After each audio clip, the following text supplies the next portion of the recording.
All right, so a key part of tracking the business of security is taking a look at innovation, taking a look at companies, the startups, the ones that are getting funded, the ones that are exiting, big exits this week.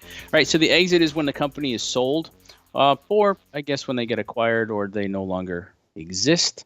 But our idea here is to look at the stuff that, as a security leader today, you need to be paying attention to, both in terms of the companies themselves, the size of the rounds, where they're at. We had a great conversation last week with Will Lin, and we got a chance to talk about how to size and look at some of these types of things and how that helps. And Will is going to come back in a couple of weeks and join us again and talk about some things as a security leader that you can do with some of these companies and ways to help. So the two big ones this week, Paul, PhishMe acquired for $400 million, and Splunk acquired Phantom Cybersecurity for $350 million. These are both huge exits, great multiples, good wins for everybody all around. And strikes me, well, I think they're both kind of interesting. Which one do you want to start with? Let's start with PhishMe. Now, Cofense. One of my questions is, like, why are you changing the name? I mean, PhishMe had some pretty good brand recognition in the marketplace. And then, so why change the name? Yeah, I got nothing. I got the same question. I looked at that and I went, that's odd. I didn't see any issues with the name, and I'm pretty hypercritical of some of the names that we have here and for security companies. And I'm usually pretty critical of bad name changes. This one? Yeah, I think this is pretty bad. I think it ranks right up there with like Risk.io becoming Kenna. That just makes no sense to me. Yeah. Wow. That's a great example. Yeah. I mean, look, I get it too. And if you have to tell me, well, it's collaborative defense. So it's co-fence. Yeah. But go back to your point. PhishMe makes sense. And somebody says, well, we do more than phishing. Yeah. But you're known for that. Right. Right. This is what we talk about all the time on this program. We've been talking about it for 2 years now. You do one thing really awesome. You can do 10 things really awesome. Get known for one. Do really well. By the way, $58 million in funding over 3 rounds since 2012. And in 2016, it was reported at 197. So we'll call it a $200 million valuation. Mm-hmm. So in the last 2 years, they've doubled that valuation, $400 million. Now, the way this worked out was they were bought by, and I don't have the names in front of me. It was a private equity consortium. So BlackRock owns about a third.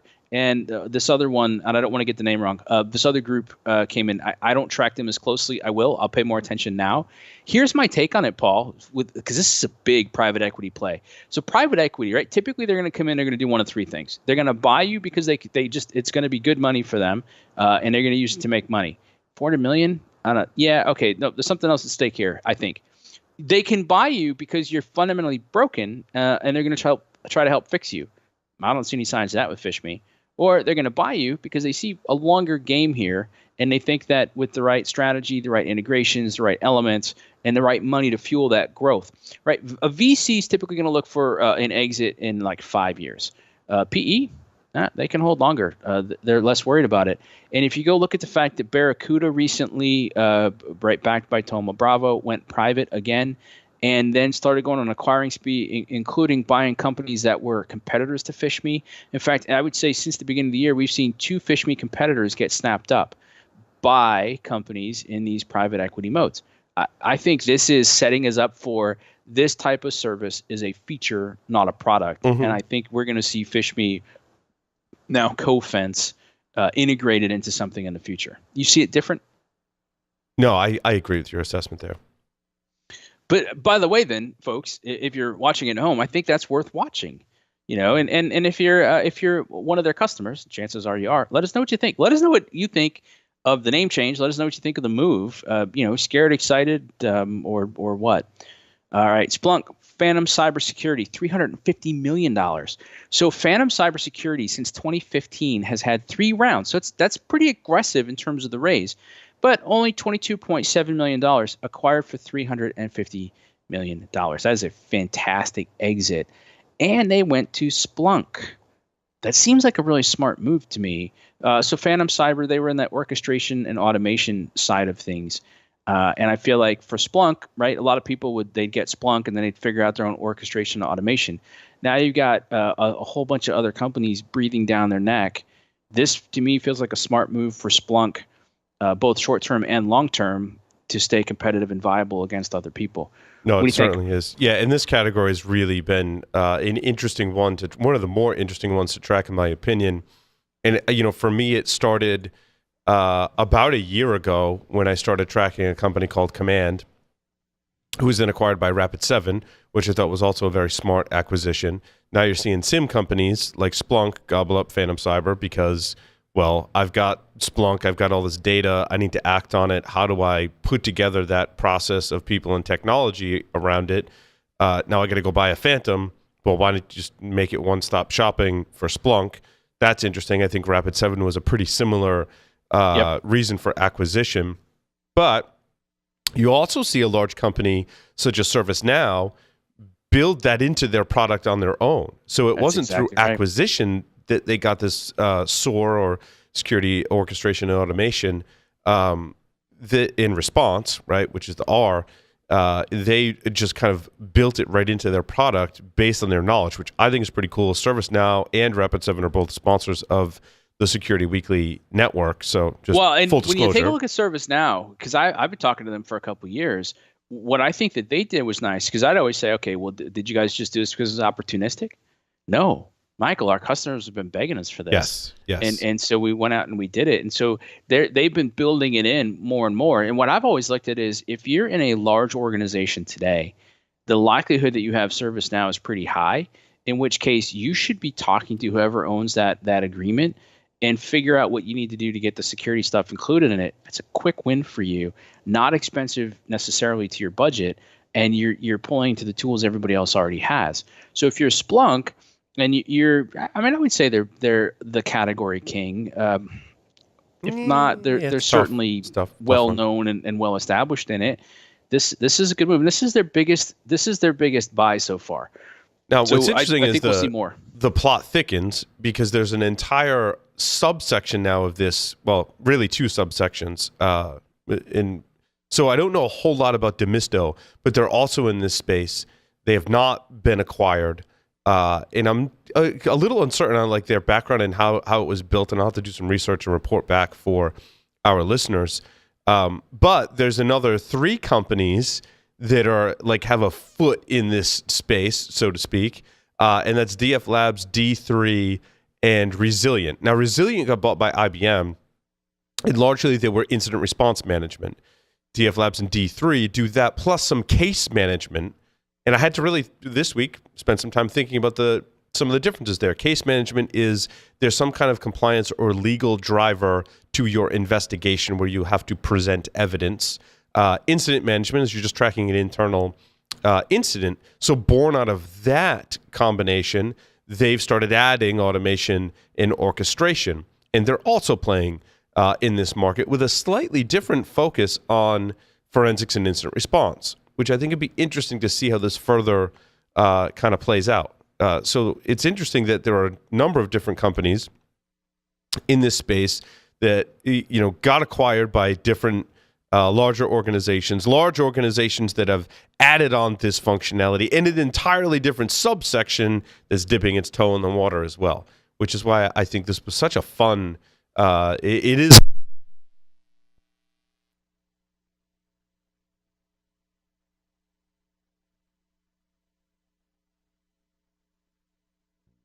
Is that why I don't hear him?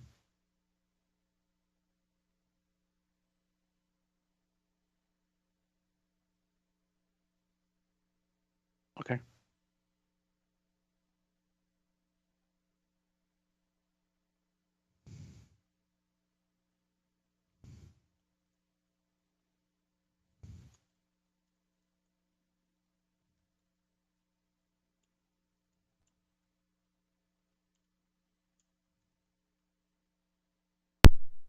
Hello. Hey. Oh, he's back.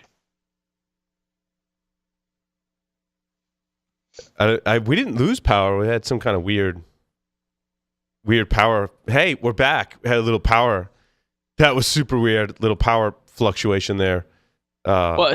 I want to build on your point, because I liked it. I think it's important. I think what we're seeing then is this whole SOAR concept is a feature, right? It's not its own platform. It's a feature, and the ones that are getting built out are going to get bought up. But what I just heard from you then is that there's now subparts to this, or subcomponents to the feature. So it kind of makes that point that this R&D is alive and well. So hopefully then, if you're listening to us this week, you get that opportunity not only to mark this off in your spreadsheet as, hey, this is a good week for learning from Michael and Paul, and that satisfies my CPE requirements, but also I need to go think about how we're handling that. And that's interesting. What is the difference between incident management and case management, and how are we handling that, and where do I need to handle that? And what we'll start to see then is that if those strategies go well and they get funded and they continue to grow, we'll bring them, of course, updates here. And it's stuff that you can check out or know about better. That's interesting. So I guess we'll keep seeing how that grows and flows. Yeah, it's a lot of fun. I take it. I always enjoy this part of the week. All right, Counterflow AI, $2.7 million seed. So based on what we learned from Will Lin, that's a seed round that's actually really closer to an A round. Sure. At some level or in some way. So they provide a network of artificial intelligence-based forensic platform for threat hunting. Hopefully they're going to use some of that seed round money to work on a little bit of telling their story. When I first saw it, Michael, I thought it was a feminine product, but good to know that it actually is in security. Well, yeah, and I mean, it just is it unfair, Paul, to say so? Is threat hunting is more than just detection response, right? It's a part of the detection and response, right? And it's essentially going out and looking for things that are already compromised in your environment. I think some people will claim it's proactive. I tend to disagree. I think it's more of a reactive investigation that happens to discover incidents that are missed by other areas in your security architecture. So, Coalition. All right, so this is interesting. $10 million Series A. That's at the upper end of a Series A. So a Series A, just based on stuff we talked about last week, and you can go back and check that out. The Series A means you've got something. People are buying it. It's working out. You're showing a track record, and you're showing me signs of how it's going to work. You maybe don't have all the pricing down right. You don't have all the bugs worked out, not all the teams in place, but I like what I see, and it's more than written on the back of a napkin. So this one's interesting. It's technology-enabled cyber insurance products for small and mid-sized businesses. Now, we just talked to Sean Tuma, and he said, look, larger enterprises at least understand their risk better or are in a position to. But it's those small and mid-sized companies, man, they're just getting stomped on, and they're not sure the type of coverage they need, and they're not sure how to make it work and what they need to be able to do. And I have been unabashedly bullish that I think one of the ways that we improve in cybersecurity today is through the insurance marketplace.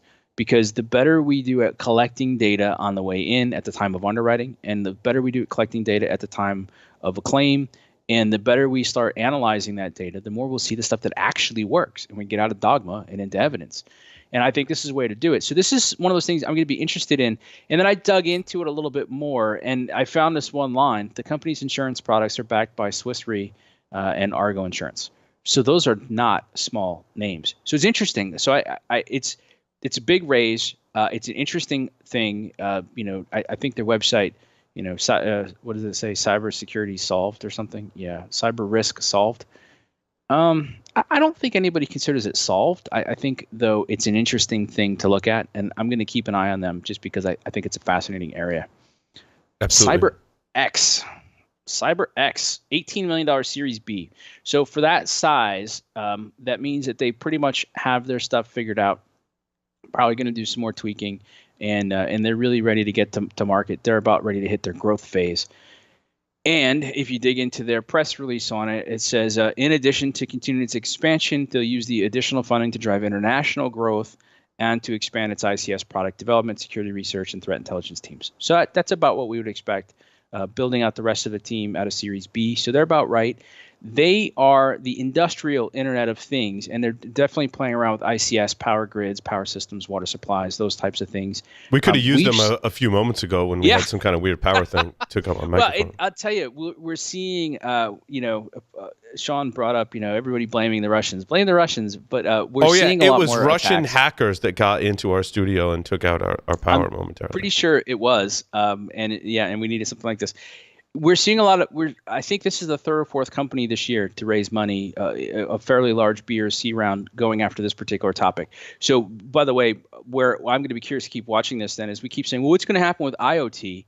And I think one of the things that I'm seeing is don't worry about IoT as much as IIoT right now, the industrial side where people have money and they'll spend money to fix it. And I think, or maybe I'm optimistic and hope, we'll see that we then get some more consumer enterprise grade stuff that comes out of that. But I guess time will tell. You know, we were talking with Bruce Sussman, who's the media journalist for Secure World Expo, a very similar role to ourselves, right? Michael interviews a lot of people in the field, and he was interviewing someone, and they called out the power grid hack in the Ukraine, hundreds of thousands of people without power, as one of the more significant ICS incidents. There's some other context around that.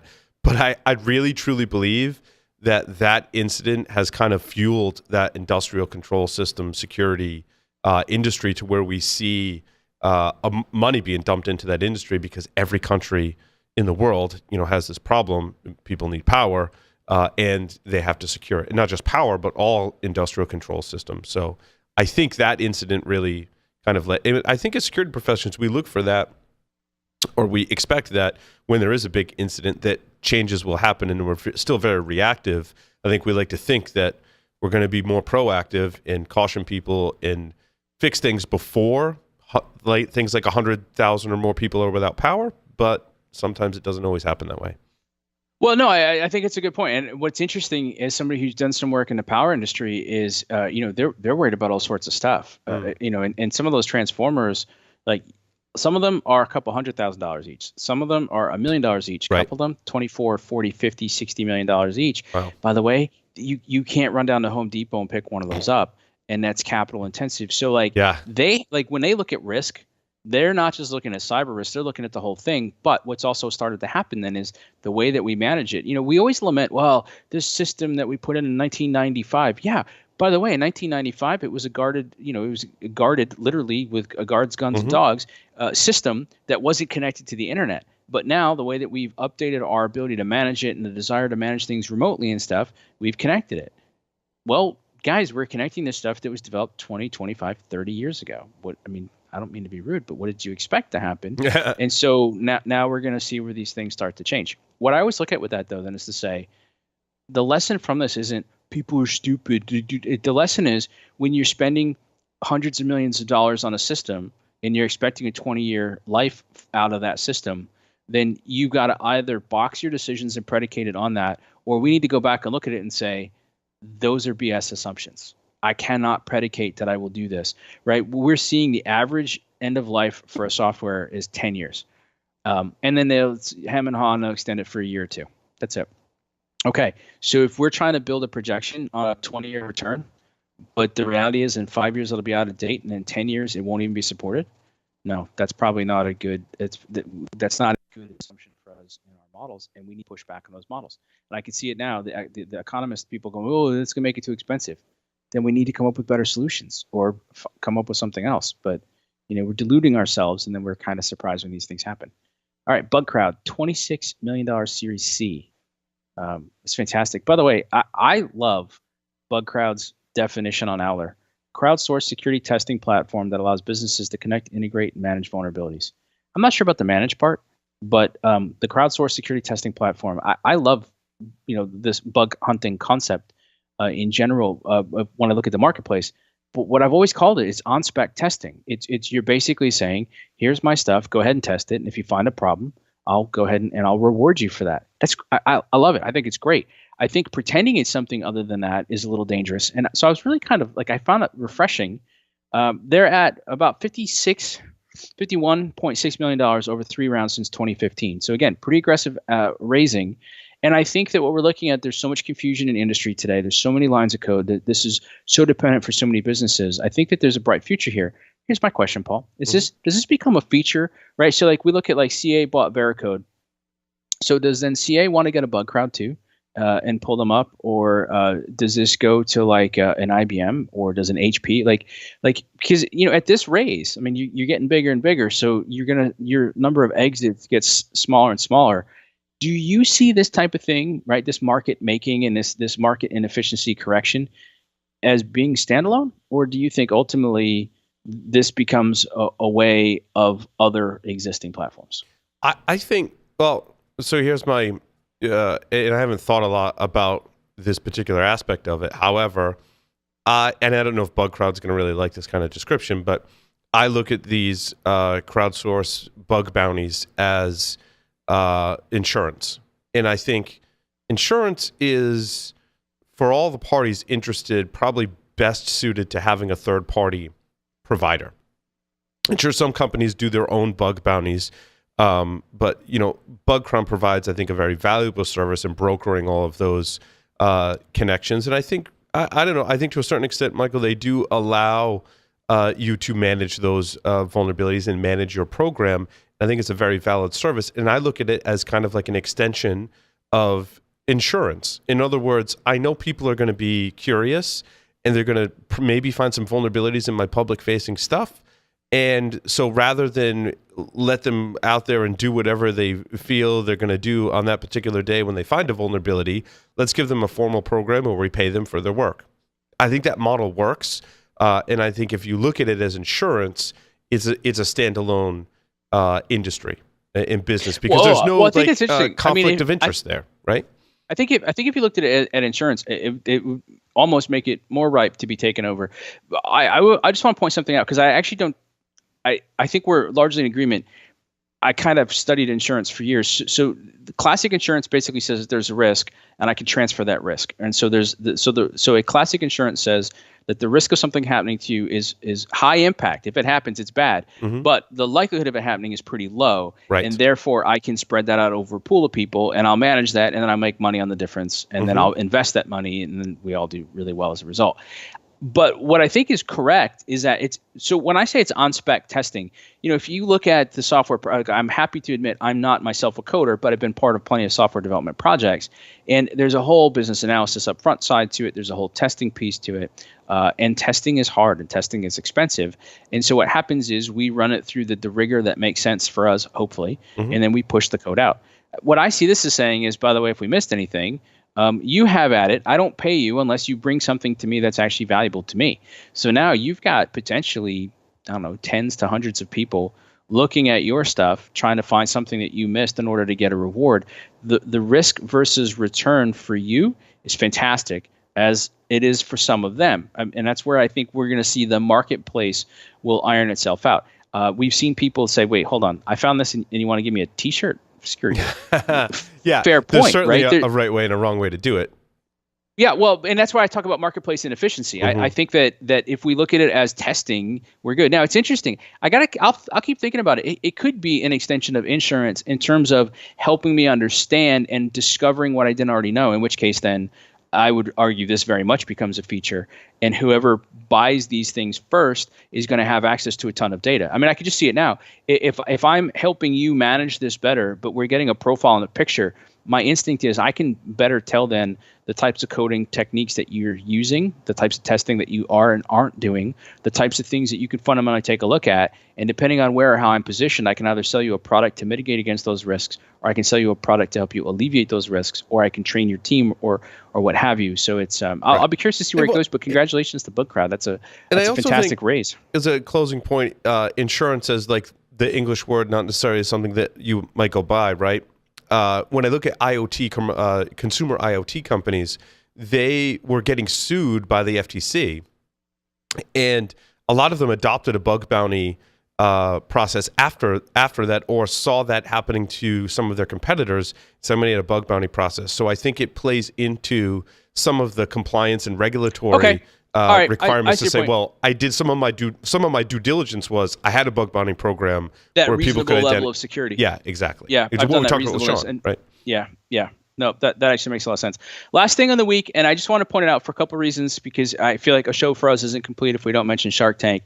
Amazon this week acquired Ring, and they said it's their second largest deal ever. They acquired, what was it, Zappos for $1 billion, and obviously. Wait, so Amazon bought Zappos and is that what you said? Well, no. It was Zappos or whoever else they bought. I thought it was Zappos. I might be wrong.